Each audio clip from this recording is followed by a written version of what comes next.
가까이 부르시는 하나님의 은혜라고 하는 제목으로 우리 하나님 말씀을 나누도록 하겠습니다. 이 출애굽기 19장은 하나님께서 이스라엘 백성과 이제 언약을 체결하는 그런 내용이다라고 하는 것을 말씀을 드렸습니다. 오늘 여기서 이제 두 가지 우리가 살펴보겠는데, 첫 번째는 하나님은 거룩한 분이시다라고 하는 거예요. 어떤 목사님이 전도를 열심히 하시다가 아무래도 내가 천국과 지옥을 한번 보면 좋겠다. 천국과 지옥이 분명 있는데 내가 그것을 눈으로 한번 보면 좋겠다. 이런 마음의 소원을 가지고 기도를 하셨다는 거예요. 자그만치 7년 동안 회개하고 또 회개를 하고 하나님 앞에서 계속 자신을 정결하게 하는 가운데 7년 만에 진짜 하나님께서 천국을 보여주시고 지옥을 보여주시고, 그래서 그 참 마음으로만 그리고 생각하던 그런 이 천국과 지옥을 이제 목도하고 오셔서 이제 증거를 하시는 이제 그런 그 간증을 제가 듣게 되었는데, 그러니까 하나님 앞에서 완전히 거룩하지 않으면은 거룩하신 하나님을 대면한다라고 하는 것이 여러분 어려운 거죠. 지금 하나님께서 이제 이스라엘 백성들을 이제 만나 주시려고 할 때 하나님께서 요구하신 게 있어요. 그게 뭐냐면 그 백성을 성결하게 하라. 그리고 옷을 빨고 그리고 여인을 가까이 하지 마라. 이거는 거룩하신 하나님을 맞이하게 되어질 때 그 거룩하신 하나님을 만나는 것이 쉽지가 않다라고 하는 것을 얘기하는 거예요. 그래서 하나님이 그 경계를 여러분께 지어 주셨어요.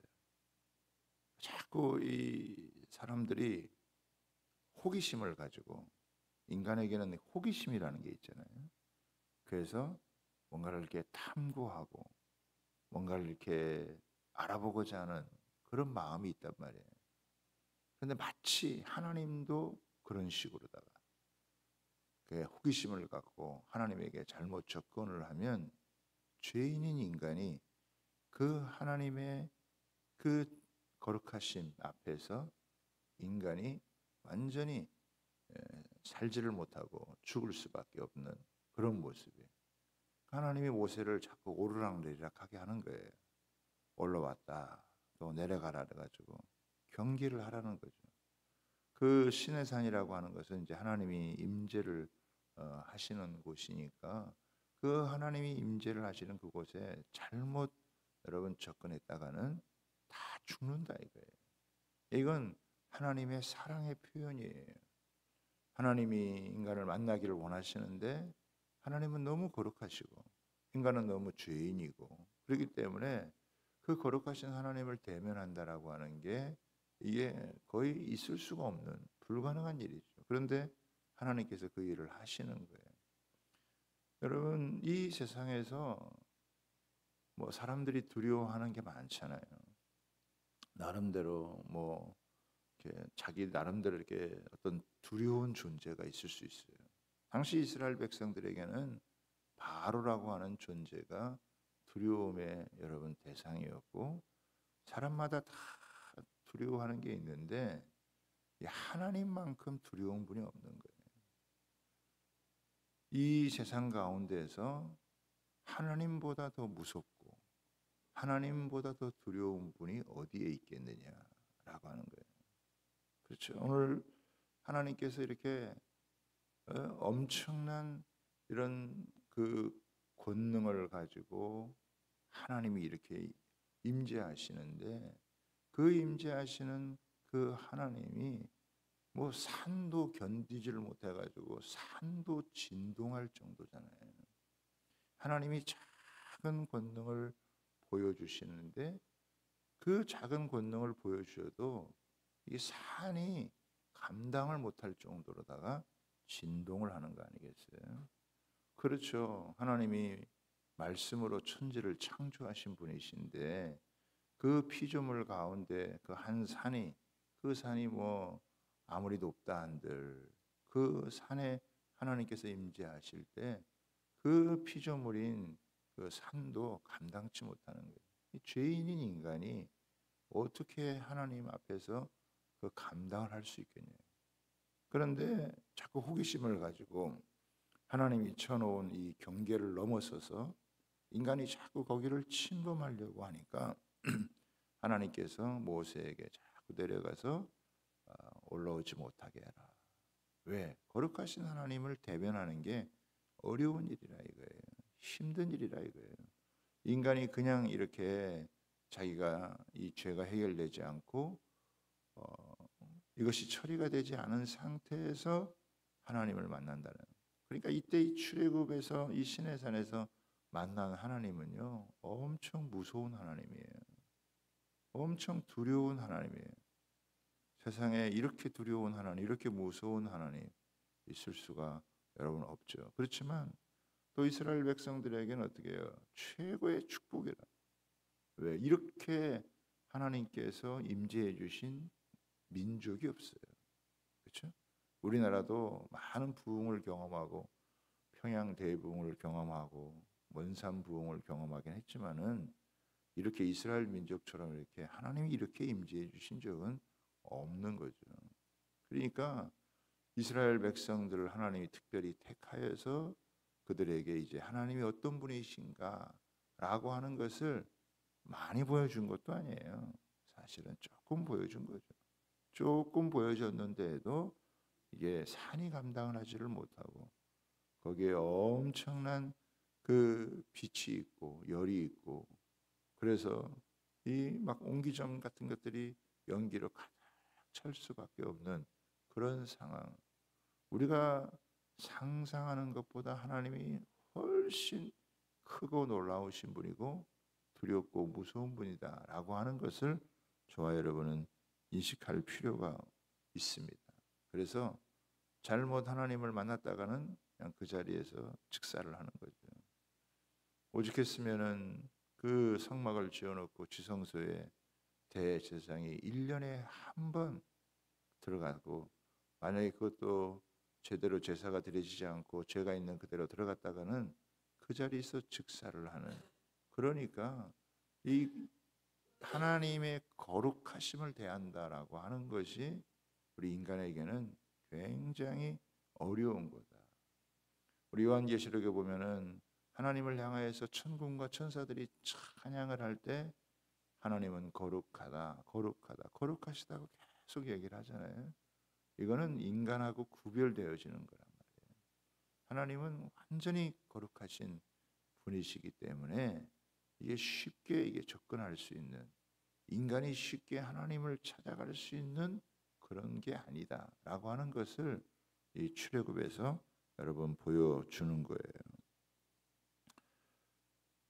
자, 그런데 이제 또 하나 우리가 살펴볼 건 뭐냐면 그 하나님께서 그 거룩하신 하나님께서 인간이 하나님의 거룩하심 그 거룩하신 하나님 만나려고 올라오지는 못하지만은 하나님께서 찾아오신다는 거예요. 그렇죠? 하나님이 죄는 싫어하시지만 죄는 하나님께서 미워하시지만 죄에 대해서는 하나님이 심판하시지만 그러나 죄인을 하나님께서 사랑하신다 이거예요. 그래서 하나님께서 그 이스라엘 백성 가운데 아직 완전히 그들이 성결하거나 완전히 깨끗한 존재가 아니잖아요. 그럼에도 불구하고 하나님께서 그 백성을 만나 주시기 위해서 시내산에 강림을 여러분 하시는 거예요. 그래서 이스라엘 백성들을 성결하게 하게 한 다음에 그들로 하여금 어떻게 해요? 가까이 하지 말라고 하면서 하나님이 오시는 거예요. 하나님이 조절을 해주시는 거예요. 하나님이 조절해주지 않으시면 인간이 감당할 수가 여러분 없다라고 하는 것이죠.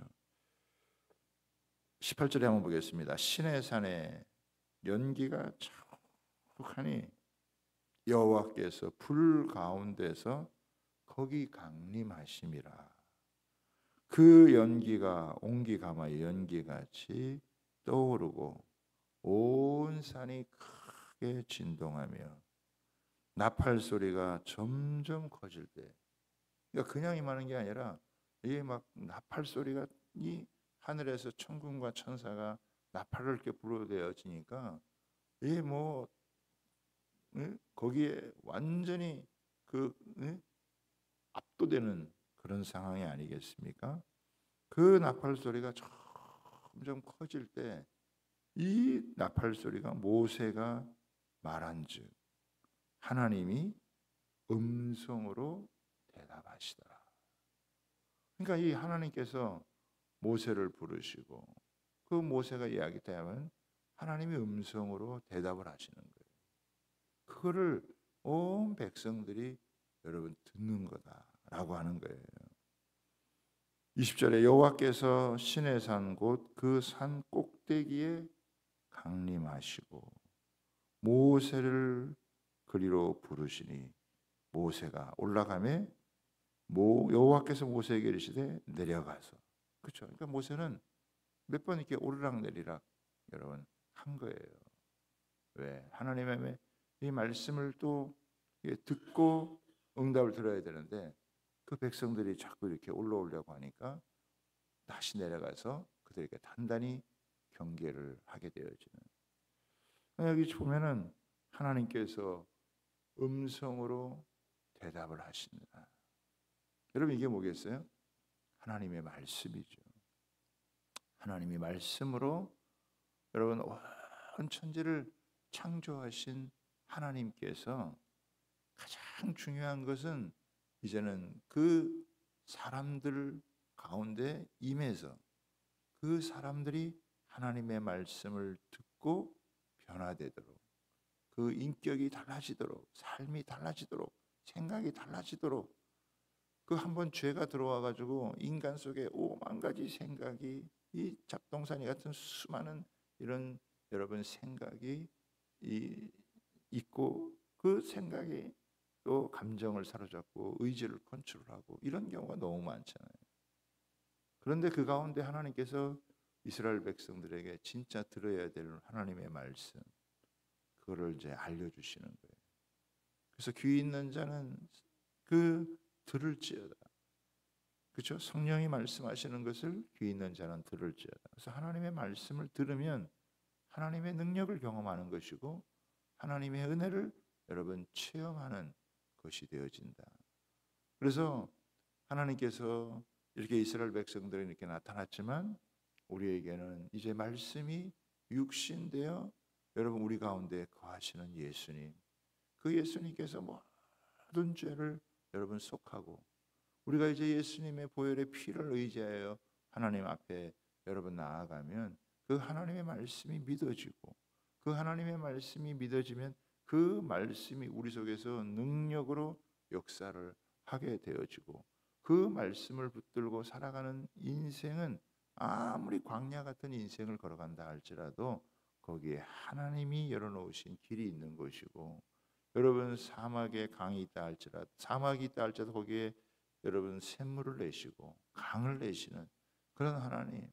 그래서 겉으로 보이는 이런 환경이나 이런 어려움에 거기에 사로잡혀 불안과 두려움으로 살아가지 않고 그 온 세상을 창조하신 하나님께서 말씀으로 내 안에 들어와 계시고 우리가 그 말씀을 믿고 따라가게 되어질 때 우리의 인생이 참 기적 같은 인생을 살아가는 것이고 여러분 이 어려운 환경 가운데서도 하나님 베푸시는 은혜로 승리할 수 있고 무엇보다도 그 거룩하신 하나님께서 우리를 이렇게 자신과 같이 하나님의 닮은 백성으로 빚어가시는 놀라운 은혜가 있다라고 하는 것을 우리에게 보여주는 거예요.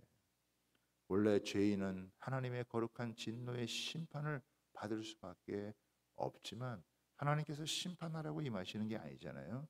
그들의 모든 저주와 모든 재앙을 하나님께서 다 바꾸셔서 그들이 생존하고 그들이 하나님의 복을 받고 하나님의 은혜를 입어서 그 인류 최고의 백성으로 여러분 그들이 빚어지고 그리고 가장 존귀한 삶을 살아갈 수 있도록 하나님께서 만드시는 거예요. 그러니까 그 출애굽 당시에 그렇게 여러분 임하시고 인도하셨던 하나님께서 오늘 우리에게도 예수 그리스도 안에서 성령으로 오늘도 우리를 인도하시는 분이신 줄 여러분 믿습니다.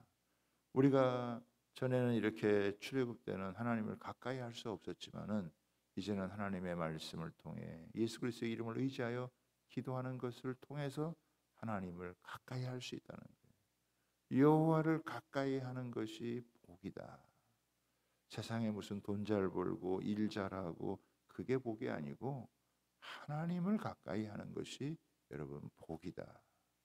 창조주 하나님, 우리를 자신의 보배로 삼으시고 우리의 모든 생각과 계획을 넘어서서 우리의 걸음을 인도하시는 그 하나님을 의지하고 살아가는 것이, 그 하나님을 가까이 살아가는 것이 은혜고 축복이다라고 하는 것을 오늘 이 출애굽 말씀을 보면서 다시 한번 여러분 우리가 마음에 새기고, 그렇게 가까이 하기 어려웠던 하나님을 우리가 예수 그리스도 안에서 성령 안에서 이제는 가까이 찾을 수 있고 아빠, 아버지라 부를 수 있는 이 놀라운 은혜가 있다는 걸 알고, 오늘도 우리가 주의 이름을 부르고 하나님을 향하여서 우리가 아빠, 아버지라 부르시며 나아갈 때 하나님께서 우리 7월 한 달도 가장 좋은 길로, 가장 아름다운 길로 여러분 가장 복되게 인도하실 줄 믿습니다. 우리 하반기의 모든 삶도 이렇게 전능하신 하나님, 위대하신 하나님께서 우리를 긍휼히 여겨 주시고 우리를 사랑하셔서 우리를 가장 좋은 길로 인도하실 줄 믿고 그 믿음을 가지고 나아가는 그런 저와 여러분 되시기를 주님의 이름으로 축복합니다. 오늘도 말씀 가운데 함께 해주시고 우리를 사랑하시는 그 하나님의 손에 붙들려 믿음 안에 승리하게 해달라고 우리 기도하며 나아가는 저와 여러분 다 되시기를 주님의 이름으로 부탁을 드립니다. 자, 우리 두 손 들고 같이 주여 간